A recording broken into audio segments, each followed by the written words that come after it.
Good afternoon, everybody. My name is Karl Gaffney from Avaya, and I'm delighted to be your event moderator today. In deference to our panelists today, I have to fess up that the song choice on the introduction was my choice and in no way reflects any of the choice of the panelists or the presenters today. So we're back for our 7th year at the AtlanTec Festival, and this is our 2nd year running the event virtually. As we were saying a lot during the week, we hope to see you all in person next year as we get back to face-to-face events. This is the 4th day of the festival, and so far we've had some inspiring talks and conversations. So I encourage you all to join in the conversation and debate via the Q&A option, and I'll come to that later and just explain how to do that. So this festival is brought to you by ITAG, which is the Innovation Technology AtlanTec Gateway. It's a tech community of inventors and influencers on the Western Seaboard.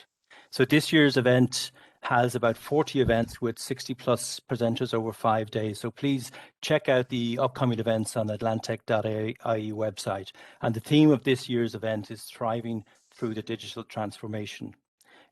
We couldn't do this event without the wonderful sponsorship we've had from the local community here. So the key sponsors are up there, among many other sponsors as well. So please, follow us on Twitter at AtlanTec, #AtlanTecFest. A couple of logistical points. The event is being recorded, so we will make that a recording available next week for people to come back and review. We really do want people to take part in the Q&A. So if you look in the bottom right-hand corner of your screen beside the chat button, there's 3 dots there. If you bring that up, you'll get the Q&A panel, and please enter your questions into the Q&A panel, and we'll get to those at the end of the discussion. So really appreciate people's involvement there. We are delighted to have Jess Kelly with us today, who's going to moderate the panel event. So Jess is a radio and TV broadcaster. She's Newstalk's technology correspondent, hosts the tech show on Saturdays, and is a regular on Pat Kenny's Newstalk, or Pat Kenny show Newstalk and The Hard Shoulder. As a technology correspondent on a busy national radio show, Jess takes a hands-on approach to the latest gadgets and devices in the market, explaining what you need to know. Working with Newstalk for 10 years, Jess has traveled extensively to most of the major global tech conferences. Jess has a strong background in production, working on the Tom John Show, Moncrief, and the aforementioned Pat Kenny Show. Jess also imparts her technology expertise on television audiences on the 6 o'clock news on Virgin One. Jess contributions regularly to many national publications. Jess is an experienced MC, hosting the Dublin Tech Fest in 2018, returning in 2019. She has also hosted WeWork, Career Zoo, Brain for Business, and many more. So we're delighted to have you here today, Jess. Jess is joined in our panel discussion today, which is a theme of driving a new level of leadership by Deirdre Giblin, who's the head of OSS Services Delivery at Ericsson's, Lorna Martyn, who's a Senior Vice President and Head of Technology at Fidelity Investments here in Galway, and Denise Tormey, President and Co-Founder of PlanetNet 21. So you're all very welcome, and I'm going to hand you over to Jess now, who's going to kick off what will be a lively discussion. Thanks so much for that, Karl. You're all very welcome to this discussion today. As Karl mentioned, it is a discussion, it's a chat. We're going to talk through some really interesting topics. But if you do have any questions, or if you have any comments or any anecdotes that you want to share with us, please do drop it into that Q&A box, and I will filter them through the conversation as relevant, and then we will leave time at the end for some direct Q&As with our panelists. Also to mention that you are more than welcome to share any of the pearls of wisdom from our panelists on Twitter. It's at AtlanTecFest on Twitter. And if you're taking pictures, just try and make sure I only have one chin, please. That goes for all of us, Jess. Oh, there's been some awful ones recently. But anyway, we are obviously all remote, so it's a little bit different, but it is great that we have the experience on the panel that we do. Before we jump into the discussion, we might do a bit of a Cilla Black blind date introduction. So Deirdre, if I could kick off with you, could you just give us a brief introduction to who you are and what you do with Ericsson? Thank you very much, Jess. Yes, my name is Deirdre Giblin, and I'm working for Ericsson quite a number of years, actually, over 20 years, maybe. We won't go into the specifics of that. My main background has been in R&D, actually. I spent a long time in the research and development areas of Ericsson's, and in the last couple of years, I moved into service delivery. and I've worked there. And actually just this week, the beginning of this week officially, I've started a new role as head of X as a Service. That's everything as a service for the Ericsson Digital Services unit. So starting an exciting week with both this AtlanTec conference and coinciding with my new position. Great, congratulations. Thank you. Lorna, you might just take us through a whistle-stop tour of yourself and the work that you do. Thanks, Jess. I'm delighted to join the panel today. My name is Lorna Martyn. I'm Head of Technology at Fidelity Ireland. Many of you may know us. We're a large global company. We've been in Ireland actually celebrating our 25th anniversary this year, and I've been here for almost 17 of those in multiple roles. So my background is, very much from technology through work in the R&D space, working across delivery and so forth, both in Ireland and in the US, and prior to Fidelity, working in both telecommunications and financial services. Beside my day job, I'm also chair of Technology Ireland, so it's great to be part of a conversation like this, which might represent just some of the things that are happening more broadly than Fidelity. Incredibly busy bee. And finally, Denise, if you could just do the same, give us a bit of a rundown of who you are and what Planet 21 is all about. Sure. So Planet 21 started 23 years ago in Galway, actually. I was one of the founders, and we have expanded globally all the way to San Francisco, not long back from there. We help customers like public sector and enterprise, large enterprise customers with their IT solutions. They could be unified collaboration, data center, it could be anything to do with their enterprise networking, mobility, and cybersecurity. As well as Planet 21, I also sit on the board of Entrepreneur of the Year alumni and help other entrepreneurs start as well. Oh, we might come back to that actually, because that program is fantastic, and I think it is very interesting to look at that peer-to-peer network that you are part of. So we will come back to that later in the discussion, but we will kick off because we're talking about digital transformation specifically here. And that's a term that's quite broad. And I often think that it sort of gives this impression that it's a process that has an end date, rather than being something that's ongoing and will never be finished for as long as there is evolution in the tech space. Deirdre, I might start with you and ask, from an Ericsson point of view, what exactly does digital transformation mean? Because your company is very often one that enables others to embrace it.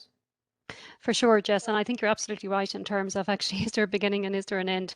As long as technology is evolving and changing and moving, of course, then the digital transformation, I think, actually evolves and changes with that.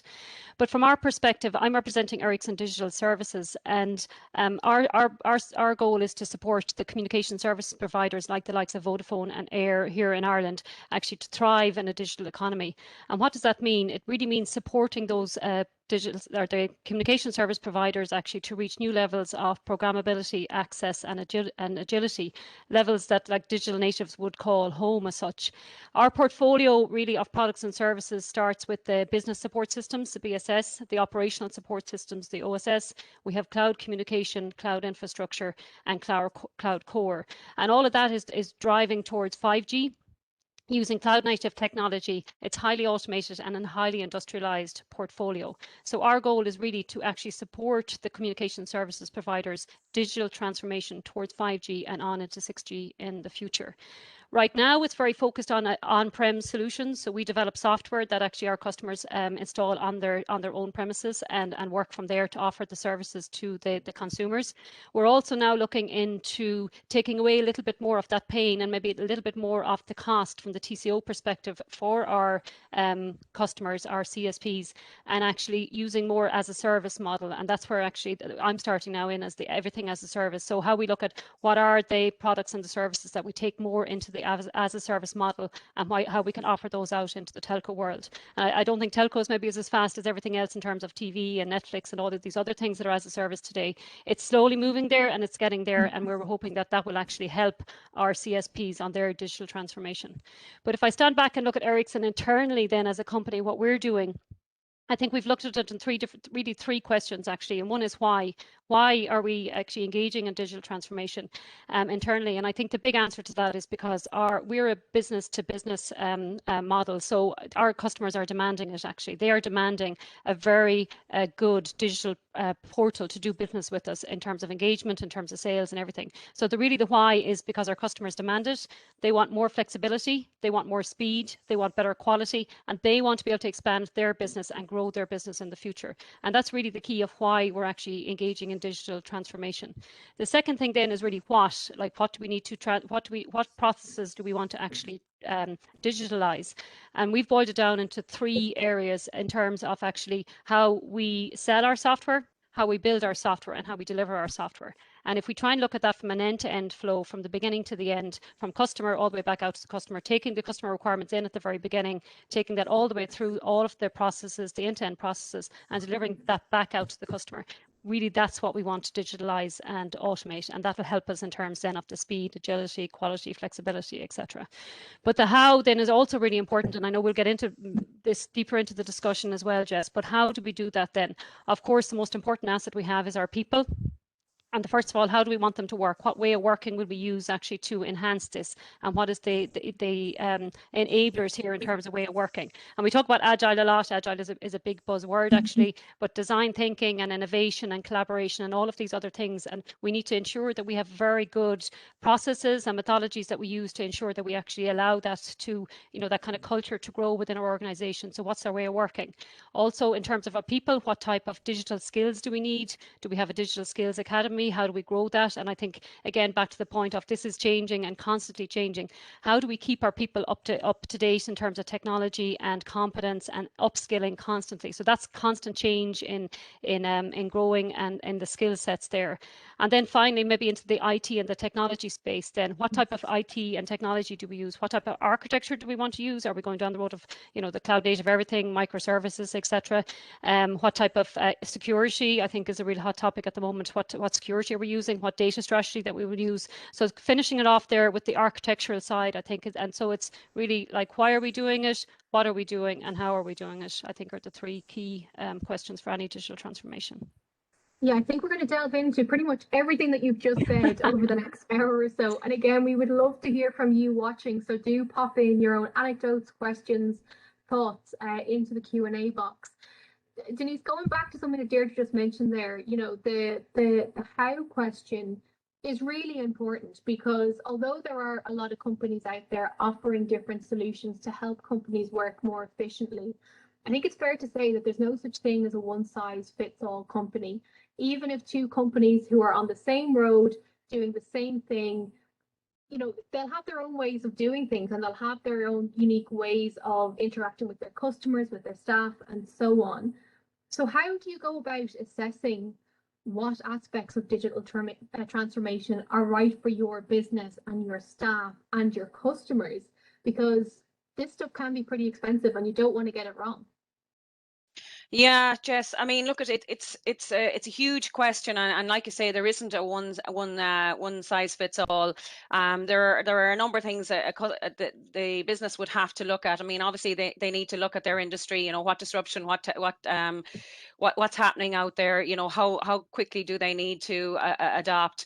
They need to look at their business model. They need to look at their customers. They need to ask their customers, what are their customers' expectations. There's no point building something if nobody wants it type scenario. They need to look inside with their people. There's an awful lot of subject matter, deep domain expertise within the people, their own people, as opposed to bringing in external consultants who are going to maybe deliver a one size fits all. I mean, that would be one major takeaway. I mean, look inside first with what it is that you want.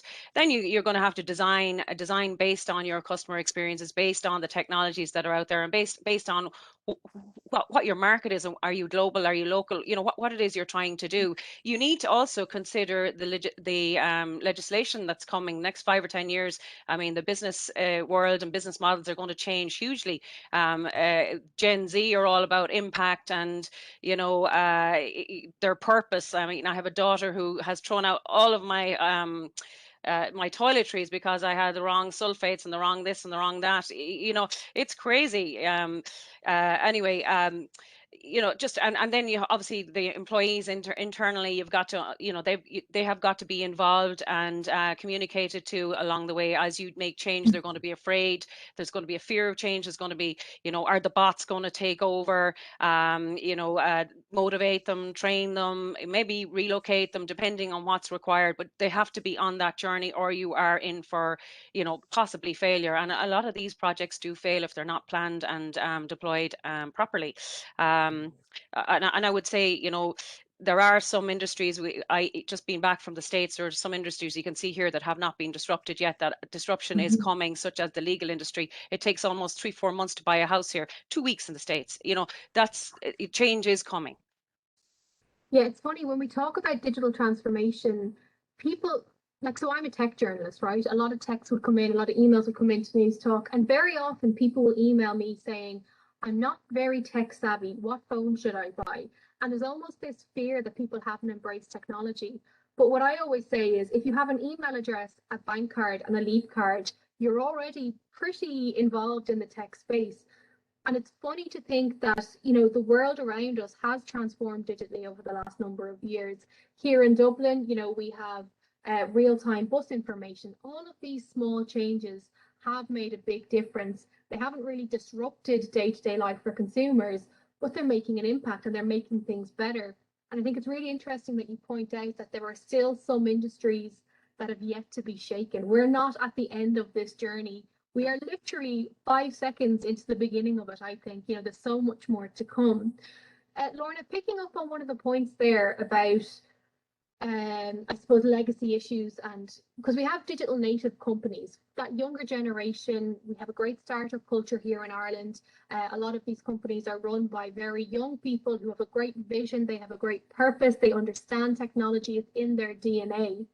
And then we have companies that have been around for decades, and they have very set ways of doing things. They have processes that have been in place for longer than I've been alive. Which one is at a better advantage, or is there a better advantage for digital native companies versus those legacy companies? Because those legacy companies might have better budgets, better infrastructure, better buy-in from the executives down. And I mean, I would challenge even kind of going and categorizing. So I think if you look at, evolution of business over, as long as business has existed, there's always been someone who's a new player or someone who's a new disruptor. And, indeed, there's disruption, but there's also businesses that haven't even been conceived yet, and we're seeing that. We see that. But I think we're, if you look at it from a value of a whole ecosystem approach, I think you need both, right? So you need companies that have good structure and have reputation and and also have a customer base, but you equally need the disruptors to really shake things up and make people think differently. So if I take the approach that we have at Fidelity, we're a very large company, we're a very diverse company. We've been around for 75 years. We're a privately owned company, which is unusual for a company of this size.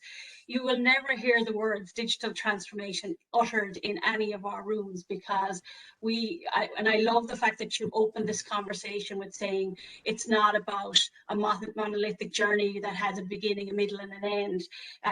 You will hear more a discussion around, taking a digital first approach, and that starts with a customer. And whether and if you look at a lot of the what we might classify as digital native or digital born companies, those ideas tend to start with an experience, and more often than not, what are we seeking as human beings? We're seeking better experiences. So, the last best experience that we've had, whether that's with your new phone or whether that's with, interacting digitally with a company, that's your expectation of your next best experience. And every aspect of our life bleeds into our expectations of companies. So whether, if you look at streaming services as a perfect example, telling you what everyone else is watching, predicting what you might want to watch next is a very simple example. If I look at a company like Fidelity, everyone would assume you're around 75 years, you must have tons of technology debt. And I would say every company has has technology debt because technology is evolving every single day of the week. But also within our company, we would have a lot of aspects that would truly be digital native. And I look at, so we have a Fidelity digital asset service, right? That's as cutting edge as you get. We're evolving a new paradigm in financial services. And we have lots of examples of that within the four walls of our organization. And, you have other areas where, yes, absolutely, you're constantly looking at the underlying technology. But I think the conversation around, what I would call digital innovation has to be less about, I think the technology piece is easy. It's actually the experience and the customer experience is the piece that you need to focus on. So at Fidelity, we'd always start with what is that customer journey? What is that expectation in terms of experience?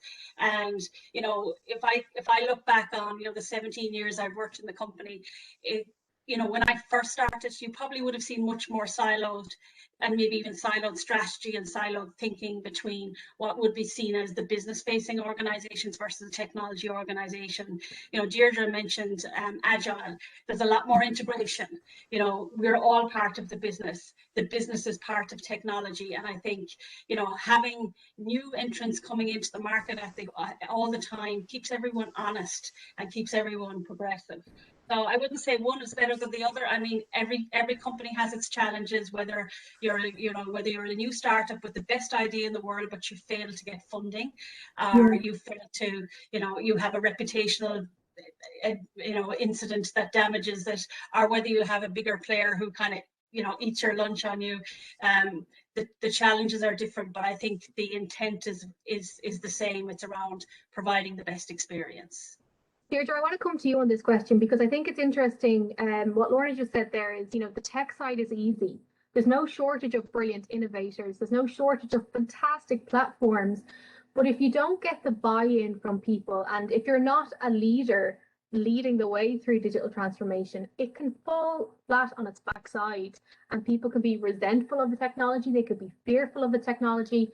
And ultimately, that then impacts your productivity. So how important is it to get the solution that's right for your people, but also get your people motivated to fully embrace it?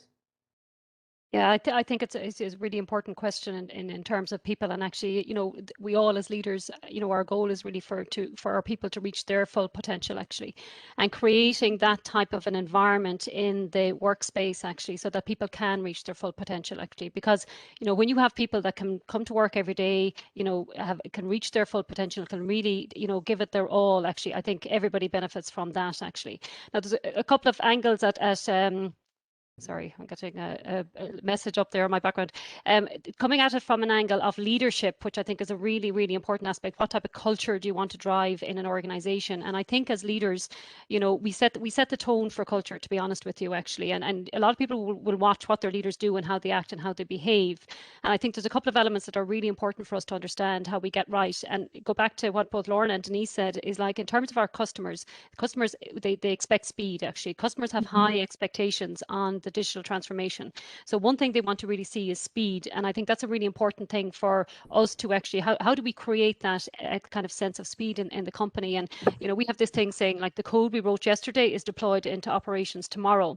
And what does that really mean? Like, so as a developer, I'm sitting at my desk and, I can be anywhere now. I can be anywhere in Galway, or I can be in Connemara, and I'm sending code out to run a network in Australia or something. And, working in multinational, that's the kind of what we're talking about in terms of speed, actually. So supporting this kind of environment where we execute with speed, I think, is a really important thing that we lead on. And I think also as part of that, as leaders, that means we have to take courageous fact-based decisions quite quickly and always kind of keep moving, because things are moving and changing all the time, and we need to stay on top of things. So as leaders, we need to be courageous and we need to take decisions. We don't sit on them. We don't delay on things that I've often been in meetings where people say, oh, I don't have enough information. I need a little bit more. I need a different angle on this so I can take a decision.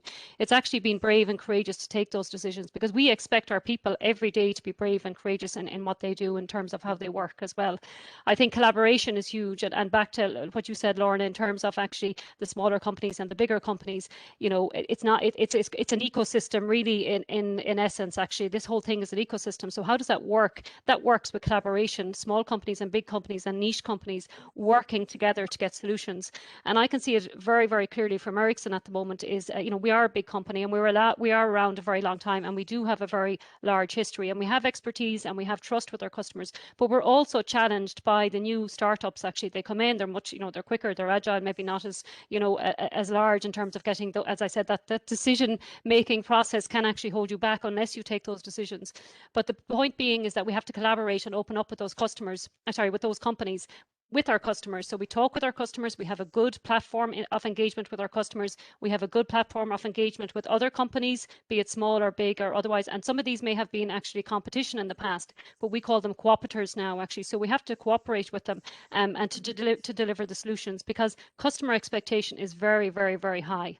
Now back to the people question a little bit, just to finish off on that. I think, you know, we have to build environments of openness and trust with our people. You know, I think that's hugely important to the culture that you need to actually have during a digital transformation, is having that trust and the openness and the transparency across an organization. And it's something, again, as leaders, I think every day we have to show, you know, that we trust our people, but creating that safe environment and creating that environment for people to thrive in, to reach their full potential.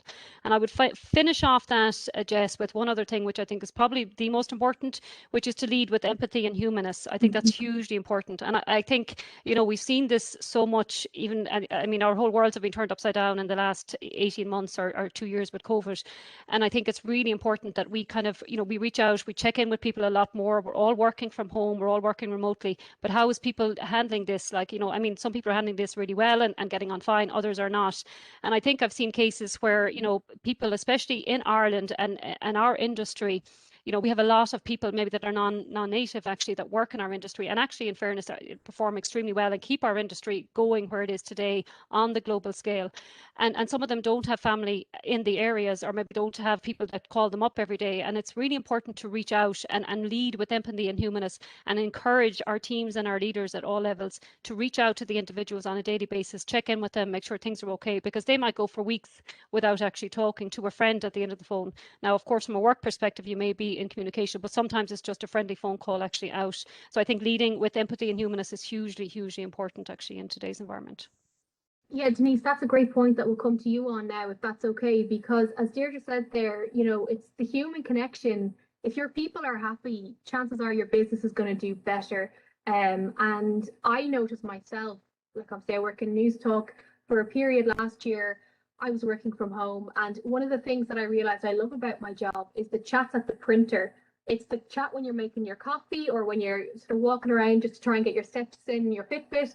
All of those little interactions are massively important. As a leader, and as a leader who's worked in different parts of the world and has been around, you know, and has an extensive career, how do you ensure that humanity isn't lost in the workplace as we embrace these different tech tools? Because I could send you a message now on any of the digital platforms that I have open here on my desktop, but it's much nicer for me to see you face to face and say, hi, how are you? And you can read someone's face, you can read someone's emotions. But it's almost too easy to just go down the instant chat message route, isn't it? So how do you balance the two? It is. Well, I'm old school anyway. I pick up the phone at a drop of a heartbeat. Maybe not as much on the video. Some people prefer video off. We have video off days on Fridays, and we have no meetings days on Wednesdays, just to try and kind of give people a bit of breather. But it's all about, look, at our company is much smaller than either Laura or Deirdre's company. So I mean, it's easier for us to stay in touch. You know, we've got lots of little things going on. You know, if it's Easter, we were sending out Easter eggs. You know, we try and encourage just lots of little kind of team meetings, the usual. I mean, things that everybody is doing, you know. I think the hardest from an employee point of view, the hardest was for the more junior staff or the people who were first in. God, what a time to start just during COVID. It was difficult, you know, because there's the non-verbals, there's the rapport, there's the culture, how things are really work. You know, there's the handbook, and then how things really work in the company, and that's very, very difficult. So you kind of need to pick up the phone and kind of say, you know, just, you know, one-on-one, just break them in and say, look, this is how we do things here, and this is how this can be handled, or whatever. You know, that's, I mean, it's the human element. Back to what Deirdre said, it's all about the human element. Lorna, like, how do you ensure, though, if you are the most senior person in a company, say if you're working for a big company, you've got employees either right around the country or right around the world, how do you ensure that you have that humanity and that human connection as one of the core parts of your business? And do you have to implement it from the top down? You can't just say, okay, you know, third tier managers will do voice calls and that's the height of it. I feel there has to be a little bit more to it than that. And you know, I think Deirdre kind of talked about just it's actually, you know, it's about the culture of the company, right? And the culture of the company is really the collective behavior of all the people in the company. And you know, I think as leaders, it's been really interesting, you know, over the last 15 months. And I know personally my style was always, you know, I love to walk around the office and just, you know, like yourself, bump into people and you'd hear about what's going on. And when you're, you know, when we're all distributed, it's impossible to do that, and it's impossible to do it in a way that scales. So you're relying on, you know, the entire kind of ecosystem to ensure that people are well. And I think there's a couple of things, you know, so personally from my own perspective, I would have adjusted a lot of my practices to make sure that I'm actually reaching out further into the organization to talk to people that I wouldn't normally talk to, right? And you know, but equally, I think, you know, you have to resist the urge to go and set up a million meetings, because that can become really disruptive for people. So it's really about kind of sensing and feeling and understanding, you know, what personally is important, you know, and particularly for those maybe who you directly work with. But you know, if you're looking at a big broad kind of global organization, there's lots of ways that, you know, we've probably always done in terms of taking pulse and understanding what's going on. I think you have to be really focused on clarity of communication, you know, to the point that both Deirdre and Denise made. You know, it really, we've pivoted to a, not that there wasn't always a lot of empathy. I think you have to be really conscious, and you have to be conscious that everyone's experience is not homogenous. So like when everyone is in an office, you kind of have a good idea in terms of at least what their working experience is like. So, you know, from our perspective, things like, you know, looking at policy, right? So one of the things that we did very early on in the pandemic is saying, you know what, everyone's experience is not going to be the same. We introduced a new benefit, COVID days, very early on. And that was something that, you know, as an associate, you had complete control in terms of how and when you used it. You did not ask for permission. You did not have to reveal to your manager as to why you needed that time, whether it was a little bit of a mental health break. It was an opportunity to, you know, sit down and do the schoolwork with the kids. It was an opportunity to go and take a walk around the block. You know, it was totally within. And I think that's, you know, again, Deirdre mentioned trust very early on in this conversation. And with, you know, it doesn't matter what you do in terms of policies and practices, if the behaviors do not engender trust, you know, you're on a hiding to nowhere. And, you know, I think, again, as leaders, you know, as senior leaders, it's important that we set the example. And it's also important that we show a little bit of vulnerability. You know, we were talking before we came on this call about, you know, kids coming into meetings and dogs barking. And, you know, I was plugging out my I have a doorbell that goes off in my office because I can never hear the postman downstairs. I was plugging it out in case it goes off in this meeting. But I mean, I think we've learned an awful lot more about the human situation, and I genuinely hope that we don't lose track of that as the world starts to move on. So they're just some thoughts from my perspective and experience. You know, they're all very well sort of on the money, I think, in terms of some of the fear factors, because if we were to say so say this time 2019, if we were to say to every business in the country, you're going to have to find a way to work from home, people would panic. They would draw up documents and strategies and never look at them again.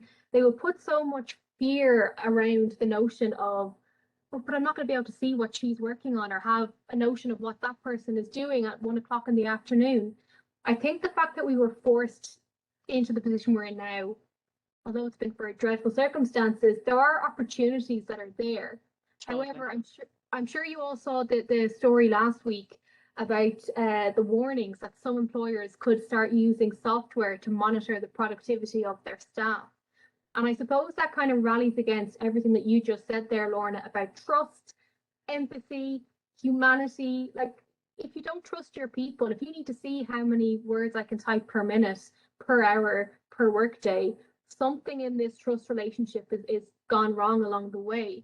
Denise, what are your thoughts on that? And, you know, building up that trust, maybe if you are, you know, as you said earlier on, you're the co-founder of the company. So I know a lot of founders, they tend to look at their companies like their babies, and they want to make sure that nobody harms their baby and does everything right. How do you as a leader get to that point where you have that trust in people and you can delegate rather than micromanage? Yeah, so I think the main thing to understand is, I mean, delivering the solutions is around the team, and we're all part of the team. You know, the striker won't win the match on their own. You know, we all have to work together. So as part of the trust and the openness within the company, like, you know, we're all doing our bit to deliver a good outcome for the customer. We've all helped, you know, thousands of customers move from their on-prem to their remote sites. You know, we're in a partnership with them. We feel as much part of the delivery and the successful outcome for them as we do kind of you know, give ourselves a clap on the back when it is successful internally, you know. So it's all that's what it's about for us. It's the team, it's a team effort, and you kind of get a lift out of it, get a buzz out of getting that job done, or getting that good outcome for the customer. Whether it's you know, Medtronic, AVE, there we helped them scale up from 180 units to 1,000 units in a week. Now, they had a lot of the people, a lot of the processes, a lot of the IoT agility already built in, but like, they needed to export huge amounts to the rest of the world for the ventilators for COVID, you know. Lots and lots of the online public sector, remote public or on-prem public sector into remote, like Deirdre was saying, if they had to sit down and decide how and when they would do that, it would take 3 years. I mean, it just happened over a couple of weeks. You know, this type thing was unbelievable.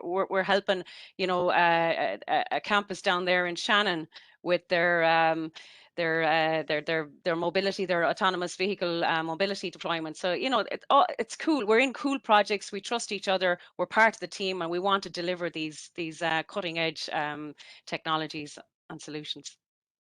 Yeah, we're all very lucky to work in a space that is exciting, and it is part of the solution. So whether that is something as basic as what I'm doing, telling somebody what phone to buy, right through to what you are all doing, which is actually making important stuff happen, it is fantastic. I suppose it would be remiss of me not to talk about the HSE ransomware attack, which has dominated headlines since Friday. And this feeds into trust question, it feeds into the education question, it feeds into the points around investing in the right infrastructure for your company. Deirdre, can you ever overstate the importance of having a good cybersecurity infrastructure and also training and etiquette for your staff as well? Yeah, and I mean, the simple answer really, Jess, is I don't think you can't underestimate. So you have to take it very, very, very seriously in everything. And in terms of the products and the services that you offer to your market, like, security is what we would call a non-functional requirement. And in that context, it means a person isn't, you're not going to get paid to have a really good secure system, right? It's an expectation that a customer has. So it's not a feature that they can really use, but it's something that they expect is there, and it's totally inbuilt into your system. So the expectation on security in terms of our products and services is extremely high from our customers. And the risk of not having that is so high in terms of actually what can happen. And we saw that actually during the week. I mean, it's a case that we hear about because, of course, it has such a big impact. Now, every other day of the week there are in systems, whether in all our businesses, I can probably safely say for both Lorna and Denise as well, there is hackers there that are trying to break down the firewalls and get into the systems, and the infrastructure is there to prevent that. So I think you can't underestimate it. You really need to ensure that you have, first of all, highly skilled people in this area that know what they're doing and that can actually, you know, equip your products and your services with the right infrastructure to prevent that. And you know, in terms of the firewalls, and stop anyone intruding into your system, because once they get in, that is a problem actually. And I think that really exposed in the HSE case, because back to the point of being able to trust your employees within your system, you know, you have to have trust within your employees as well. And so therefore, you know, once you're inside the system, then what do people have access to? Now, I do think it's important as leaders, and I think we're taking it a lot more seriously in the last number of years, where we have role-based access, which means certain people have access to certain documents, or certain people have a certain access to certain areas.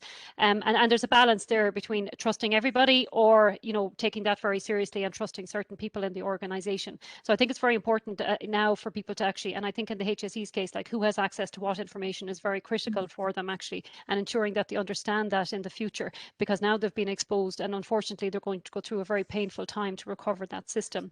But I think trust, again, you know, goes back to the trust of the people is huge. And I think to trust the people, we must educate them. So you can't just sit back as a leader and say, well, we expect you should know how to handle this. Let's say you get in some, you know, a funny looking exe file, or you get an email from somebody suspicious.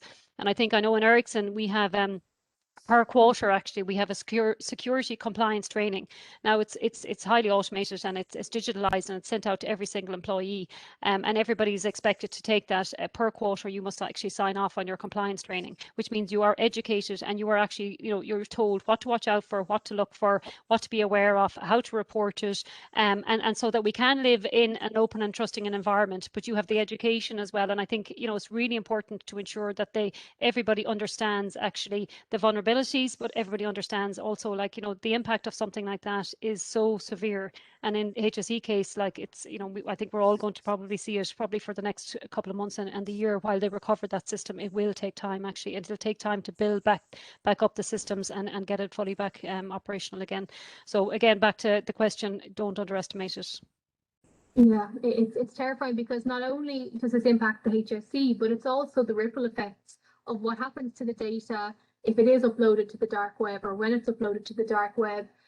Also, though, if it happens to your particular business, Lorna, you know, the reputational damage is pretty significant, because if your customers don't trust you, if the first thing that somebody sees when they Google your company name is a news story from 2 years ago when sensitive data was released into the public domain, that is something that, you know, no budget can fix that. No amount of money can do a PR spin on that.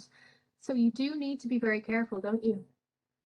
No, absolutely. And I think, you know, first of all, I would say, you know, I have tremendous sympathy for everyone working in the HSE at the moment, because I think we've just layered challenge on top of challenge. So like everyone else, I suppose I've been watching the news. I mean, and I only know as much as you hear in the news, but go back to kind of the reputational question, absolutely. And, you know, so, you know, if you think about business, you know, I think the one thing that maybe the one positive that might come from this, from an Ireland perspective, is, you know, after COVID, we have a country of citizen immunologists, right?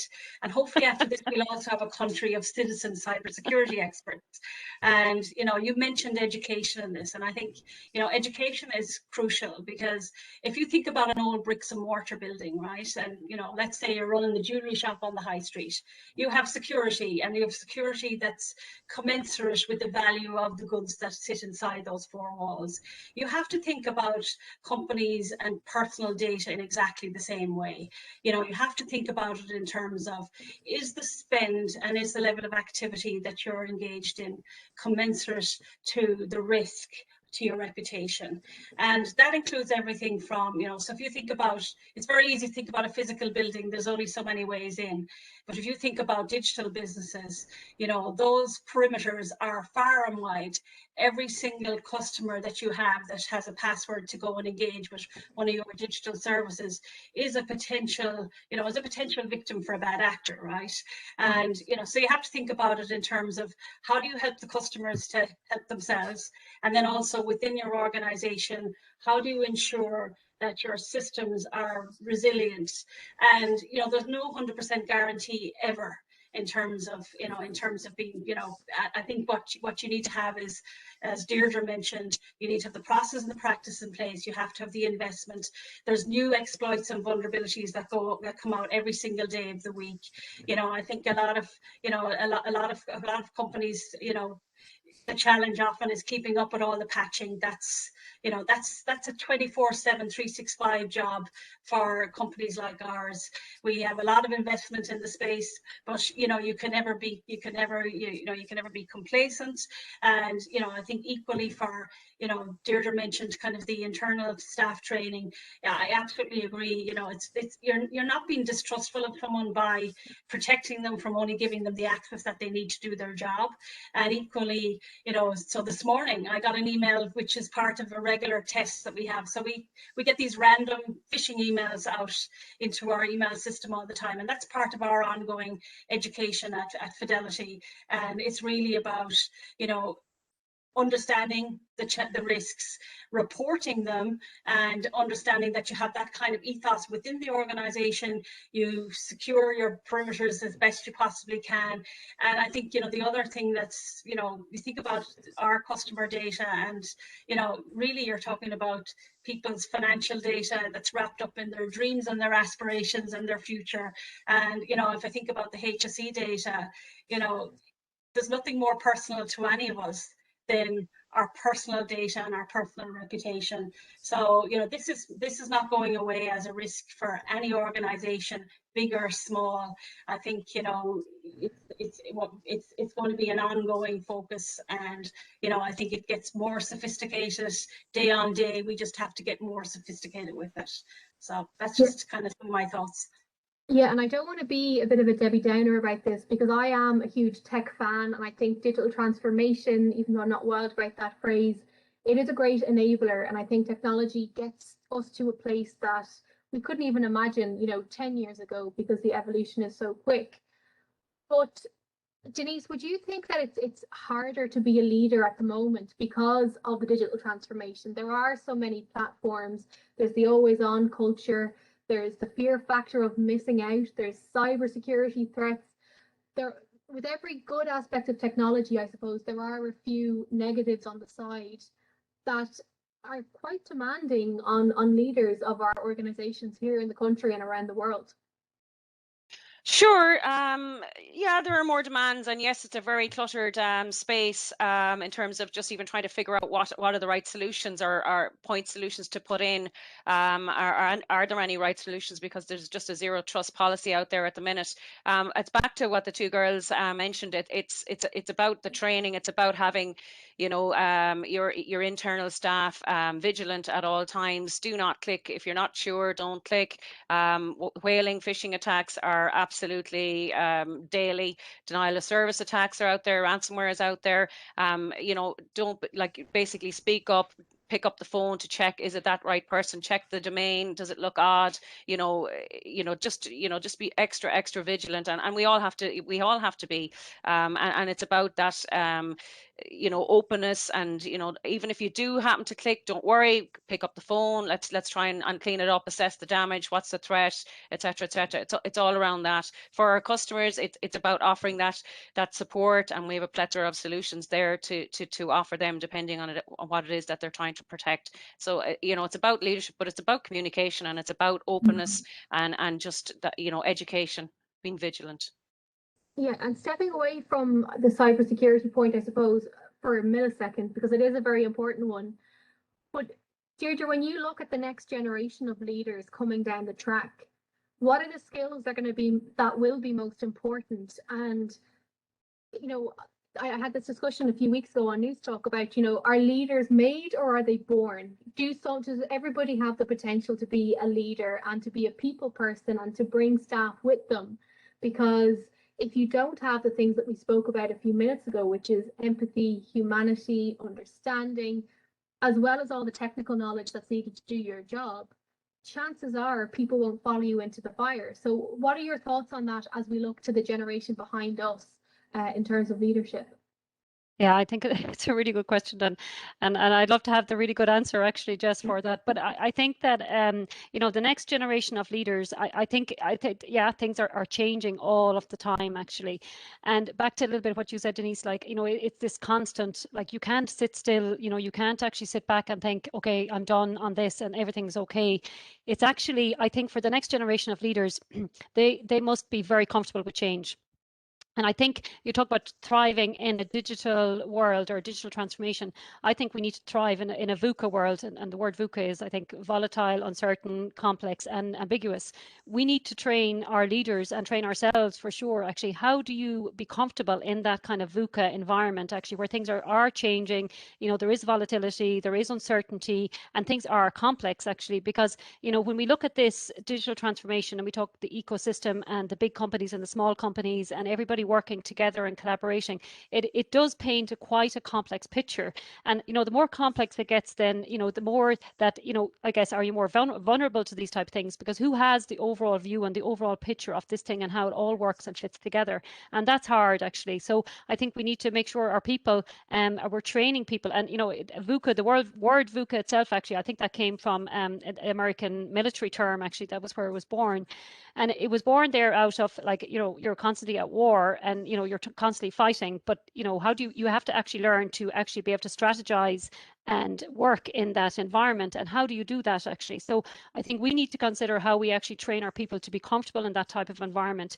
I mean, for me, change is constant. And I mean, I look at Ericsson and I'd say, like, we have been in this kind of constant change for the last 10 years at least. Am I comfortable with it?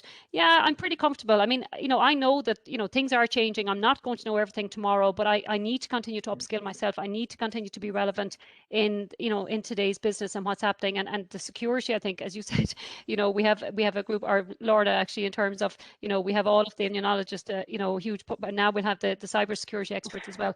But that is just a kind of a reflection of, like, the evolution and the change and the expertise that are coming. And I think for the next generation, it's being able to thrive in that environment, being able to adapt and learn in that environment, and being able to actually, again, back to the point of, you know, reaching your full potential in that environment is going to be really important. So I think gone are the days where we can sit back and say, okay, you know, I've learned everything, or I know everything. You know, I think, you know, back to showing a vulnerability, I think it's very important for us as leaders to say we don't know everything and we don't know maybe what's going to happen tomorrow. But yeah, you know what, we can get there and we can learn and we can adapt and we can change and we can address the situation and we can, you know, we learn all along the way. And I think, you know, it's safe to say in all of our companies and environments today, every day is a learning day. Actually, you learn something new every single day in technology. There isn't a day that goes by that I can say, you know, I haven't learned something new, you know, and that may be, you know, on a personal or people level, or it could be on a technology level, or it could be on a company level, or it could be competitor. And, you know, there's so much information out there, actually.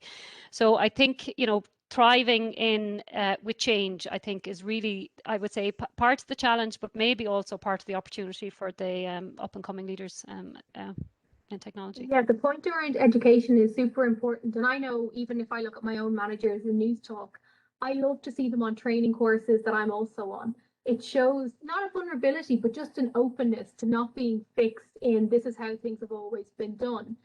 Lorna, do you think that is important, that, you know, you all mentioned that you have different, like, you have your job title, but then you also have different things on the side. You sit on boards, you're engaged with different projects. Do you think that is important as a leader, to not just be siloed of, you know, I need to manage 100 people and that is my focus, to have those extra projects, to have that extra training, and to hear different points of view as well, I'd say would be quite valuable? I absolutely agree, and I think, Jess, we don't have the answers to everything. So I think where you actually develop and grow as a leader, so is really, you know, learning from others, right?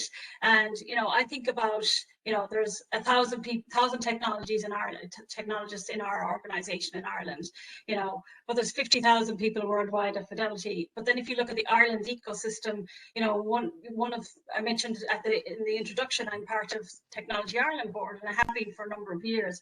And, you know, what I've learned, you know, as part of that process is just, you know, the other challenge, the other side of the ecosystem, the challenges maybe in the Indigenous space.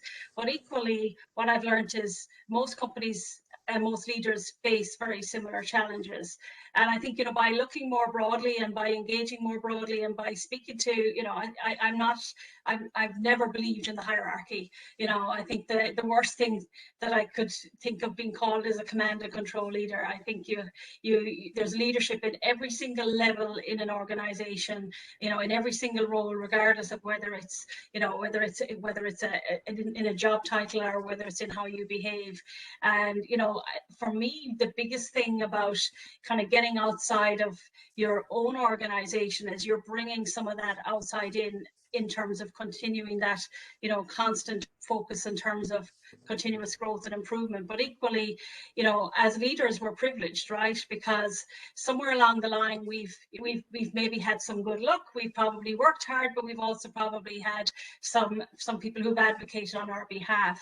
And I certainly feel one of the areas that I'm very involved in is just kind of looking to try and promote more women in technology, and I know that both Deirdre and Denise are passionate in this space also.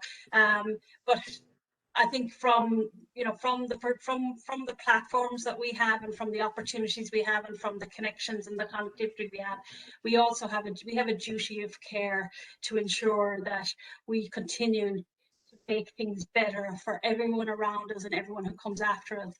And I think the biggest opportunity, if I think about the last 15 months and the fact that it's something that's impacted the whole world at the same time, in my lifetime, and in probably most of the lifetimes of people on this call, we've never seen one big single event that's impacted everyone at exactly the same time. And if we think about our society as a digitally enabled society, there are positives, there's negatives, but there's fantastic opportunity for us to make progressive change as part of this opportunity. And I think about things like future work and designing that future work for inclusion, because sometimes people look at big organizations like the Ericssons and the Fidelities and the other big multinationals, and they kind of go, would I ever kind of fit in there? And on the other side of the house, you're going like, we really want, we want to make sure that our organizations reflect our society, they reflect our customers, because without that reflection, you don't really develop good service or good product. So for me as a leader, the day-to-day within the organization, you're constantly learning, you have to be constantly listening, because if the only voice you hear is the voice that's inside your head, it's time to just time to step aside and move on. So that's probably a very rambling response to no, question. You're on the money yet again. We have some time for questions in the next few minutes, so if you do have any questions, or again any anecdotes that you'd like to share, you can pop them into the Q&A box on the right hand side of your screen. You see where the chat is, there's 3 little dots, so if you click on there you can pop your questions in. There's a question here actually from Mary at the Porter Shed, which is one of my favorite places in the country. It's just a fantastic facility. She's just wondering, Deirdre, if you can explain what VUCA is again. Sorry, I had myself on mute there. Yeah, it's a term that we use actually in a training course that I give on leadership actually, but it's volatile, uncertain, complex and ambiguous. New one on me. Yeah, I'll be writing that down afterwards. But definitely. Go ahead. I was just going to say, so definitely change is absolutely the most constant. I mean, even I see my mother joining Zoom for mass and whatnot. So she's adapting and the change. And some of the hardest things when new engineers come into our organization is to get comfortable, that they are not going to know everything when they go to site. There will definitely be 2, 3, 4 systems that they will have never come across before, and they have to be ready to roll with it. So this new constant technology, Deirdre, absolutely. It's ongoing. None of us are ever going to know everything. I see even my kids, I don't even have to send my youngest to music lessons anymore. He's doing it all online, musically himself, YouTube, away you go. They're doing it all themselves. So education, do it yourselves, constant change, it's there. We can do it. Yeah. Absolutely. Just thinking about the Porter Shed there, it brings us back to the point of the work anywhere culture and the importance of having good connectivity around the country. We know that the National Broadband Plan is underway. We know that 5G is available in parts of the country. Deirdre, starting with yourself, how do you envisage workforces of the future managing their time? There have been a lot of surveys about, staff wanting to work from home or work remotely 2 or 3 days a week. Once we get the NBP or 5G that's very solid and reliable, will we see more of the porter sheds pop up around the country to enable people to work from the kitchen table in the morning and the porter shed in Galway in the afternoon and have that flexibility? Will the traditional office be gone depending on what sector you're in? Yeah, I'll be completely honest, Jess. I don't see us returning 100% to the pre-COVID dates. Absolutely not. I mean, I work from our site is based in Athlone actually for Ericsson, and it's just off the M6 actually. And people sometimes they come and visit are very surprised that there's a state of the art actually R&D centre outside of Athlone. It's a fabulous building actually, and it was set up actually specifically for agile spaces and agile working actually. And in back pre-COVID days, we were maxing out at 1,400 people a day on the site, and that's fantastic for sure. And it's huge energy, and we had days during the year that we have our technology days that brought brilliant energy and enthusiasm and innovation that came with all of that. But I don't foresee us going back to a daily routine of having 1,400 people on site every day. Absolutely not. I just don't see that happening at all. I think for a number of reasons, Jess, and I think one reason is exactly what you said here, is that people now can see that they maybe have a better work-life balance in terms of actually having some time to work at home where it's quiet and you can get away from it all and you can work away at your desk for the day. Or there's days that maybe you do want to be in the office because you want to touch base, maybe just even for that social aspect, or that kind of innovation aspect where you want to get together as a group and have a white wall and go and maybe do some design thinking around aspects. So I think the balance is going to be really, really important actually. And we've done quite a lot of surveys of our people based in Ireland, and they're saying actually, they want the balance. They want 2 to 3 days in the office and 2 to 3 days at home. And of course, there's a whole spectrum. Then people want to be at home full time. People want to be in the office full time. And I think we have to be flexible. And I think actually, it's something that from a company retention policy perspective, we have to accommodate that. And I think there's no question about not accommodating that. I don't think there will be any company that's not going to turn around and mandate their people to come to the office for 5 days if that's not what the people want. I think we will see that flexibility is there for people. Back to the kind of community hubs, I have to say I love the idea myself actually, and I think the porter shed is a fantastic idea actually. And back to that, I see that the ecosystem in terms of actually this whole space, digital space and ecosystem, is a bit about connections and people and companies working together. So I think that kind of like, whether it's a community based or having that kind of open environment where you can have different companies come in and out, is fantastic. And you can imagine that you get different areas of expertise, maybe different diversity in business, and bringing that together. And over coffee in a morning, people can come up with some fantastic ideas actually. So I think it's going to be really important fabric of the future in terms of actually working. And I think we all like a little bit of social interaction. I mean, I live out here in Clarenbridge, and there's a little coffee shop down the road actually, and at 11 o'clock on a lot of mornings, it's the busiest place to be because there's queues for coffee, because people working from home are coming out to meet and have that social interaction, and and go back. It's a 10-15 minute coffee break, and they're back at home at their desks actually. So I think that local community thing is really, really important, and we'll see more of that in the future as well. I think it's going to be an important part of it. So I think the social aspect is really important. So people will want to get it one way or another. And I think the local community and the local space and the collaboration and innovation that can come from that will be absolutely fantastic. Denise, I want to come to you in a second and talk about the UI Alumni Network. But before we do, we have a comment here from Orla Collins, who's with IBM, and she's at Ericsson in the graduate days. So there you go, an alumni there.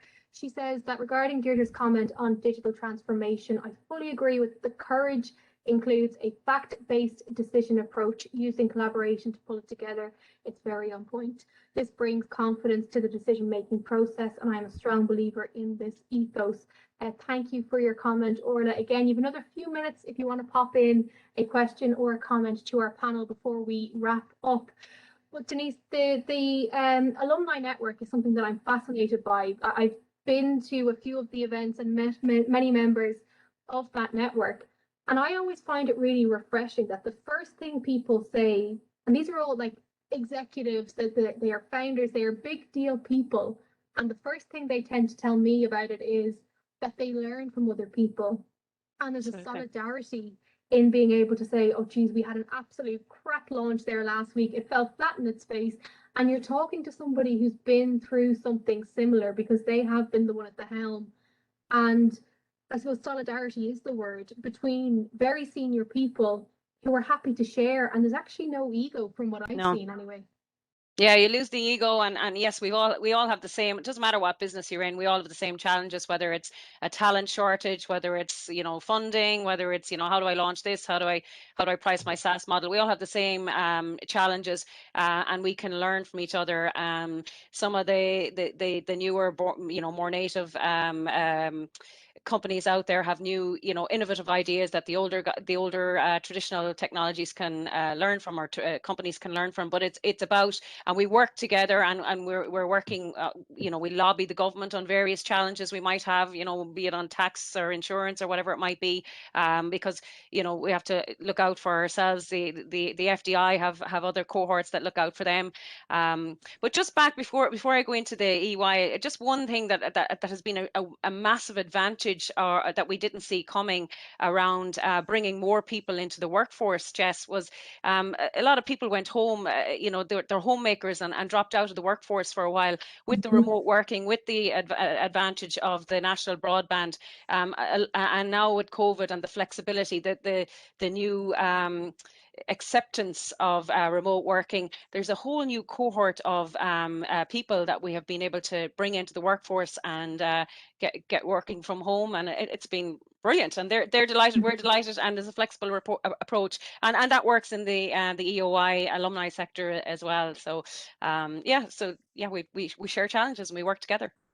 Yeah, it actually goes to Anne Roddy, who popped a question in about the silver lining. I think that is one of the silver linings of the pandemic, is that people who, if they have to do the school run, if they're a caregiver to an elderly parent, it's a different level of flexibility that none of us could have imagined 2 years ago. We might end on this question because it's a good one, and it's from Caroline Cawley. She said, what do each of the leaders on the panel think has been the biggest change in leadership style due to COVID? So Deirdre, we might start with you on that one. The biggest change in leadership style.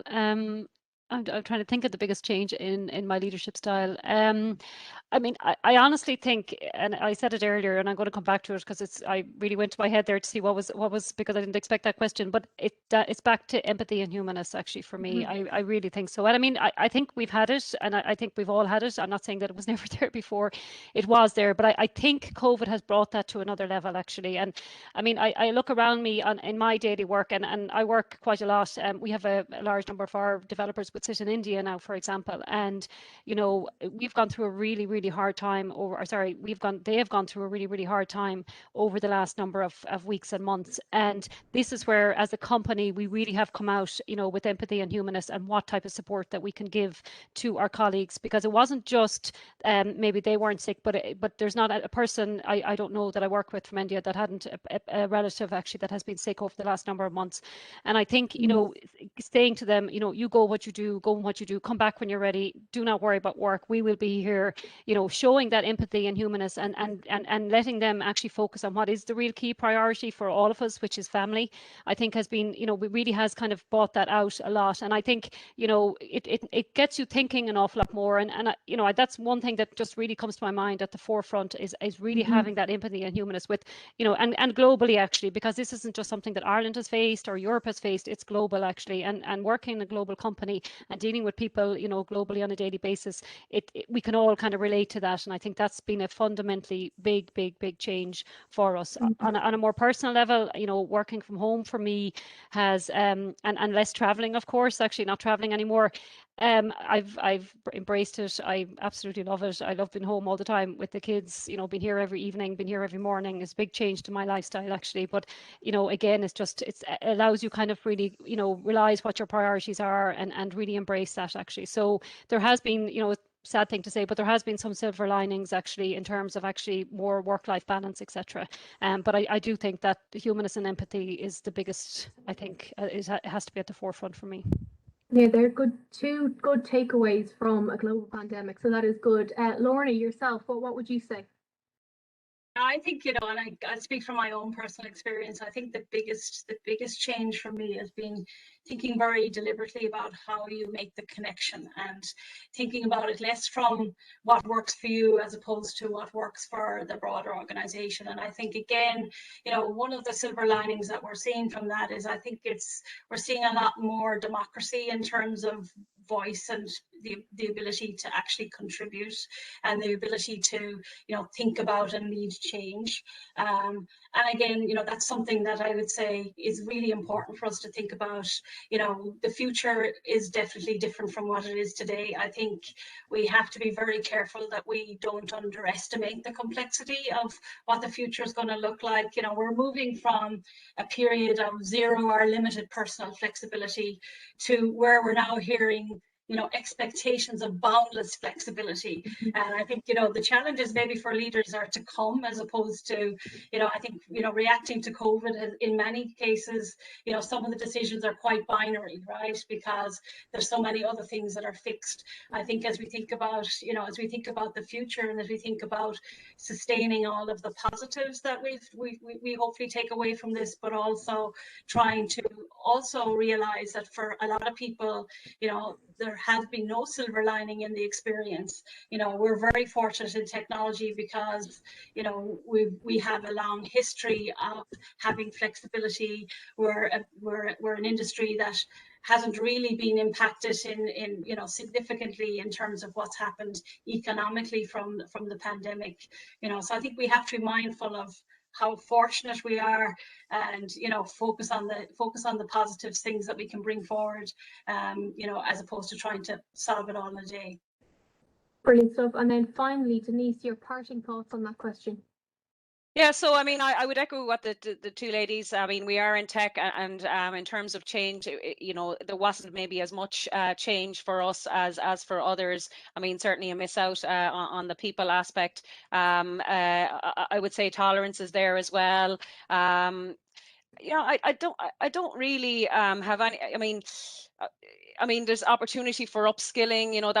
That had been really. I mean, I took a Harvard course as an example. Would I have ever done that before? Absolutely not, because they didn't offer them online. So there was the opportunity. I think was around checking in with the people, getting to know them on a different level, the tolerance, all of that would be for me. Brilliant. Well, look, we have come to the end of this discussion. Thank you all so much for your time. Thank you to everyone who put questions and stories into the Q&A box. This discussion will be available, as Karl said at the top, afterwards next week, I think it is. But from myself and the panel, thank you so much for joining us. Yeah, thank you, everyone. And just on part of the AtlanTec Festival, I'd like to thank Jess, Deirdre, Lorna and Denise for their time. It's really good conversation. Really enjoyed that.